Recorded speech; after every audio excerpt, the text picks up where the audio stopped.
Night story. Near my grandmother's house lived a woman everyone knew as La Boronda. Supposedly that was her artistic name or something.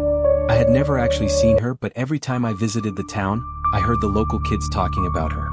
They said she was a witch, that she did astral projections, that she kept a child tied up in a little room next to the kitchen, that she lived with a snake, and that she had shelves full of jars with worms, toads, and human body parts. Every time those kids started talking about her, I would leave, because I was terrified of stuff like that. Of course they teased me for it. "You're such a coward." One day, to prove I wasn't scared, I stayed with them. I told them, "I bet none of you would dare go to La Boronda's house and ask her for a cup of sugar." But they threw it back at me. "And would you do it?" Already feeling bold, I said yes. And that's when my stomach dropped from pure fear. But I had to go through with it. One of the boys grabbed a cup from his house and handed it to me. Off I went, with all of them following. La Boronda lived at the end of a dead-end street behind the cemetery. Hers was the only house back there. It was an old, low house with a palm roof, ruined and creepy. The moment I stepped into the alley, I felt it, that heavy, eerie feeling in the air. But I kept walking. The other boys stayed hidden, watching from a corner to see if I'd really do it. I reached the door, took a deep breath, and knocked. Once, twice, 3 times, nothing. I knocked again. Still nothing. I turned around to tell the boys she wasn't there, but when I looked back, they were running away. And at that exact moment, I felt the door creak open behind me, and a shadow emerged. I turned around, and there she was, La Boronda, smiling at me from the doorway. I felt something cold slam into my chest like being kicked in the stomach. I took off running, terrified. So terrified, in fact, that I tripped on the sidewalk and slammed into a mango tree. I got home with scraped knees, a busted lip, and a twisted foot. My grandma didn't say a word. She washed me off, rubbed some salt on my mouth, treated my foot, and told me to go lie down. The next morning came with her usual scolding. I had barely gotten out of bed when she had already hit me with 3 "ay bendito" and 4 shankeltazos. But then she calmed down, brought me some water, and said, "Look at that foot. You need someone to rub it. Go see La Boronda, see what she can do for it. That ankle looks like a bloated toad." I told her, "Abuela, isn't there anyone else in town who can do it? She lives too far." But she insisted. "She's the only one who can fix that foot. By tomorrow you'll be walking." She told me to ask my Uncle Genio to take me on his motorbike and to tell La Boronda that I was coming on behalf of Luz Mary, my grandma's friend. Already scared again, I went looking for my uncle.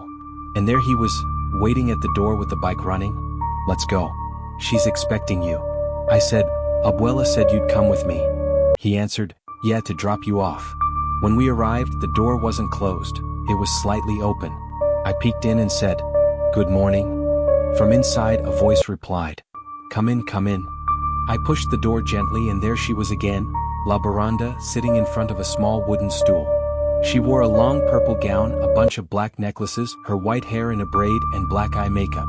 In her hands she held a cup filled with small black stones and leaves, like verbena. "Sit down," she said. "I'll explain. Are you water?" Honestly, she didn't seem as terrifying as everyone said. She was slim, soft-spoken, with piercing black eyes full of sadness. Her house wasn't filled with jars of body parts. Instead, she had shelves of tiny plants and children's toys, little cars and such. I figured she lived with a child. I sat down. She started rubbing the stones on my foot, murmuring something under her breath. Then she pulled out a mortar and ground up the leaves with salt. "Open your mouth. Chew this," she said. "And when I tell you, bite this stick." She gave me a small yellow wooden plank. I chewed the bitter leaves. After a few minutes, my whole face went numb. I felt heavy, like everything around me was getting darker. She ran her thumbs from top to bottom over my foot. Then I felt it, a rush of blood through my leg. She said, "Bite the stick." I did. She placed my foot against her stomach, grabbed it tightly with both hands, twisted it hard, and then pulled. Crack. The sound lasted less than a second, but the shock went straight to my bones. I clenched my teeth around that stick and held onto the stool for dear life. I screamed inside.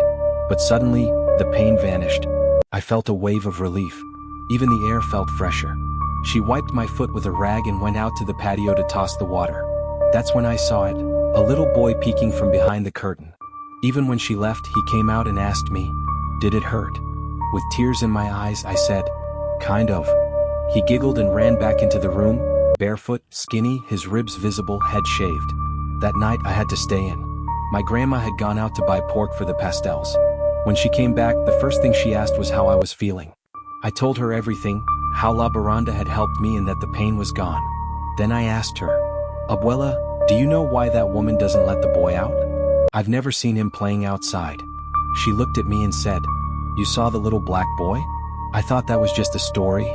Then she whispered, Her only child died, suffocated. People say she made a pact so his spirit could stay with her, but under one condition, she could never leave the house again. They say the coffin is in her room. I didn't want to believe it. But others had told her the same thing, that they'd seen the boy playing inside, and that he looked just like Geronimo, her son. From that day on, I was obsessed. I dreamed about the boy. I started seeing him everywhere. One day we were heading to the river. We always had to pass that alley. Something got into me and I shouted, Geronimo. I stood still, waiting. Then the door creaked open, and I saw a small black hand grip the doorframe. I ran for my life. Never walked past that street again. I kept telling myself, maybe she just lives with her son. Maybe she's an overprotective mom. Things I told myself to not believe I had seen a ghost. About 2 years later, La Boronda died. The police came and carried her out in a black bag. They said she was bald, overweight, and had a little cloth doll sewn to her chest. They searched the house for the rumored coffin, but all they found were toys and tons of used children's clothes.